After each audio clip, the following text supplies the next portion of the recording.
नमस्कार दावत news line 24 आसन उत्सव कमेटी और आसनसोल उर्दू फाउंडेशन की जानिब से आज जो मुशायरा मुनक्किद किया गया, इस सिलसिले में न्यूज़ लैंड की टीम ने हिंदुस्तान के दो अजीम शोरा से मुलाकात की। आइए तफसील रिपोर्ट के लिए आपको वहाँ पर लेकर चलता हूँ। नदीम भाई, सर आसनसोल में आपका इस्तकबाल है, कैसा महसूस कर रहे हैं आसनसोल में आकर? शुक्रिया, माशाल्लाह बहुत अच्छा लगा। मेरी पहली हाज़िरी है आपके शहर में और अब तक तो सब बहुत अच्छा रहा सब कुछ। बाकी अभी मुशायरे में देखते हैं चलकर क्या होता है।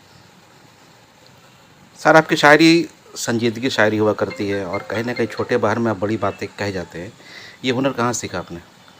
अब ये आहिस्ता आहिस्ता अपने बुज़ुर्गों को देखते हुए, सुनते हुए, पढ़ते हुए सब चीज़ें वहीं से आई हैं। और आई क्या है, अभी तो कोशिशें कर रहे हैं। आपको लग रहा है अगर अच्छा है तो ठीक है, अल्लाह ताला और अच्छा करे, तो कोशिशें कर रहे हैं। बाकी अपने बुज़ुर्गों से ही उनको देखते हुए सब कुछ सीखा है। नई नस्ल जो शायरी कर रहे हैं उनके लिए क्या पैगाम आते हैं? नई नस्ल जो आ रही है साहब, वो अच्छी शायरी कर रही है और हम तो सिर्फ उनसे यही कहेंगे कि वो कम्युनल शायरी से दूर रहें। जो यूनिवर्सल चीज़ें हैं उन पे शायरी करने की कोशिश करें और अच्छा कहें, बस यही है। बुरी चीज़ें ना कहें जिससे किसी को कोई तकलीफ़ पहुँचे या किसी को भी परेशानी हो, ऐसी शायरी ना करें बस। ये मुशायरे के बारे में ये कहा जा रहा है कि आदे हाजिर में मुशायरा जो अपने मेयार से बिल्कुल हटते चले जा रही है, इसके बारे में क्या बोलेगी? देखिए ऐसा है, ये तो हर दौर में ये बात होती रही है और सब तरह के मुशायरे होते भी हैं और ऐसा नहीं है। ठीक है, हाँ ये ज़रूर कह सकते हैं कि कुछ शायर थोड़ा सा ज़रा हल्कापन ले आते हैं, लेकिन वो कुछ ही हैं। ज़्यादातर लोग अच्छा ही कहते हैं और अच्छा ही कहने की कोशिश करते हैं सब। जी सर, कैसा महसूस कर रहे हैं आसनसोल में आकर? जी हुजूर, बहुत अच्छा। यकीनन मेरी पहले भी हाज़िरी हो चुकी है और वही ख्वाहिशात लेकर फिर से हाज़िर हुआ हूँ। बहुत अच्छा सुना था और यकीनन जब आप लोगों ने अच्छा सुना था तो फिर से हाज़िरी इस गरज से हो रही है कि फिर से आपकी दुआएं नसीब होंगी। आसनसोल दुआएं देंगे इंशाल्लाह। आपके बारे में ये बात कही जाती है कि बहुत बेबाकी से गुफ्तगू करते हैं और कहीं ना कहीं आँख से आँख मिलाकर बातें करते हैं, इतना हौसला कहाँ से लाते हैं? देखिए, हौसला क्या है कि जाहिर सी बात है, जो शायर होगा या आप पत्रकार होंगे वो कहीं भी एडजस्टमेंट कर सकते हैं, वो कभी अपनी बात रखने में एडजस्टमेंट नहीं करेंगे। आपकी जो जिम्मेदारी है वो लाजमी है कि हम लोग कलम के सिपाही हैं और जो हमें नज़र आ रहा है उसको आवाम तक पहुंचाना है। और दरबारी शायरी तो हो रही है, खुदा का शुक्र सभी कर रहे हैं, लेकिन मैं चाहता हूं कि जो आवाम तक पहुंचाना है और जिनकी ज़िम्मेदारी है वो अपनी ज़िम्मेदारी को अंजाम दें। एक कामयाब शायर के लिए किन बातों का होना ज़रूरी है? देखिए, कामयाब तो आवाम बनाती है और ये आप लोग जानना कौन कामयाब है कौन नाकामयाब है, लेकिन मेरा अपना मानना है कि जिसे आवाम मोहब्बत करे तो वो कामयाब है। और यकीनन जैसे कि भाई नदीम ने कहा कि हम ऐसी शायरी ना करें कि किसी की दिल आज़ारी हो, और अगर सच कहने में किसी की दिल आज़ारी हो रही, सच सुनने में, तो नो प्रॉब्लम, हमें अपना काम है। उनका किसी ने कहा था कि उनका जो काम है वह अहले सियासत जाने, मेरा पैगाम मोहब्बत है जहाँ तक पहुँचे। और नई जो नस्ल इस शायरी में आ रही है उनके बारे में क्या बोलेगा?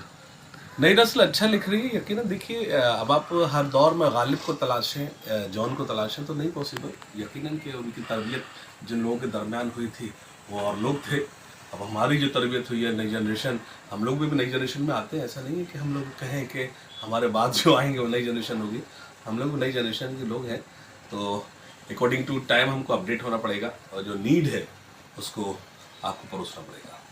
सर आज के प्रोग्राम के बारे में अगर बात कही जाए तो शत्रुघ्न सिन्हा साहब ने आज हम प्रेस को इतला के आज मुशायरा सुनने आ रहा हूँ, तो जब उन्होंने फहरिस्त देखा तो कहा कि बहुत दिनों के बाद अच्छा फहरिस्त देखने को मिला है। हाँ, सिन्हा साहब मेरे साथ अभी थे कतर में, मुशायरा था कतर में, तो वहाँ हिंदुस्तान पाकिस्तान दोनों मुल्क के शायर थे। वहाँ एक अच्छा वाक़या ये हुआ था भाई नदीम, तो जब सिन्हा साहब थे तो चाहे शायर वो पाकिस्तानी हो चाहे वो इंडियन हो, तो सबको एक ही सेंटेंस होता था कि सिन्हा साहब मैं आपका बहुत बड़ा फ़ैन हूँ।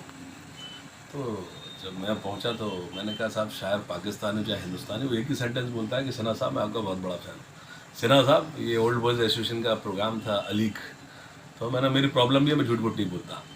सिन्हा साहब मैं आपका फ़ैन बिल्कुल नहीं। तो स्पेस देकर थोड़ा चुप हो गया। अब आप एकदम सन्नाटा, क्या बोलती है यार, मेहमानों खुसूसी थे ये वो सब। साहब मैं फ़ैन हूँ आपकी बेटी सोनाक्षी सिन्हा का। तो आपके फ़ैन मेरे वालिद साहब रहे होंगे। है ना, उनका दौर था वो यकीनन। तो देखिए, it's a part of mushaira, it's a part of mushaira. आप मेंटली अप्रोच आपको कहाँ डाइवर्ट करती है, आवाम के लेवल पर आप जाएंगे, आवाम को आप अपने लेवल पर लाएंगे, इट्स डिपेंड ऑन यू।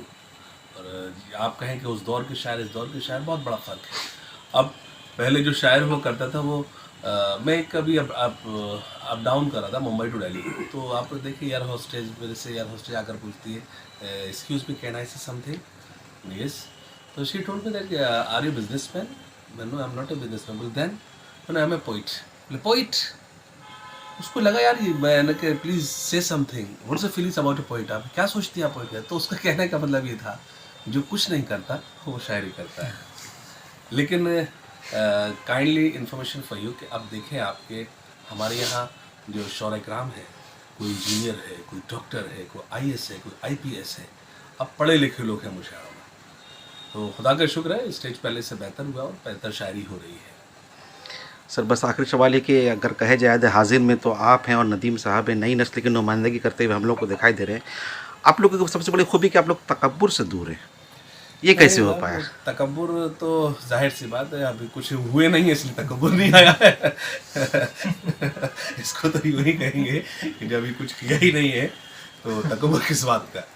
लेकिन मैं यही कहूँगा, इस किशन और हसन के गुलशन में भाईचारे के फूल खिल जाए, हाथ मिलते हैं जिस मोहब्बत से, उस मोहब्बत से दिल भी मिल जाए। मैं मुबारकबाद पेश करता हूँ पूरी मुशायरा कमेटी को कि वो ऐसी अच्छी अच्छी महफिलें करते सजाते रहे और हमको याद करते रहे। बहुत शुक्रिया, आदाब। सर आसनसोल शहर में आकर कैसा महसूस कर रहे हैं? देखिए, आसनसोल शहर में तो मैं पहली बार आया नहीं हूँ, और आज से कई बार, इससे कितने साल कभी से मैं आ रहा हूँ, जब नसीम आज़र साहब यहाँ हुआ करते थे तब से। तो आसनसोल शहर को मैं बहुत बेहतर जानता हूँ, और शायद वही अट्रैक्शन है कि मैं आसनसोल में आया हूँ। आसनसोल शहर एक मिक्स कल्चर का ऐसा शहर है जिसे उर्दू का शहर समझा जाना चाहिए। उर्दू ज़बान भी मैं समझता हूँ कि हिंदुस्तान के मिक्स कल्चर की ज़बान है, और ये शहर भी मिक्स कल्चर का शहर है। इसलिए मैं ये बात बताना चाहता हूँ और ये कहता भी हूँ कि आसनसोल जैसे शहर में ही उर्दू की परवरिश ठीक से हो सकती है। इस एतबार से मुझे बहुत अच्छा लगता है आसनसोल में आना, और मैं कोशिश करता हूँ कि बार बार आसनसोल आऊँ।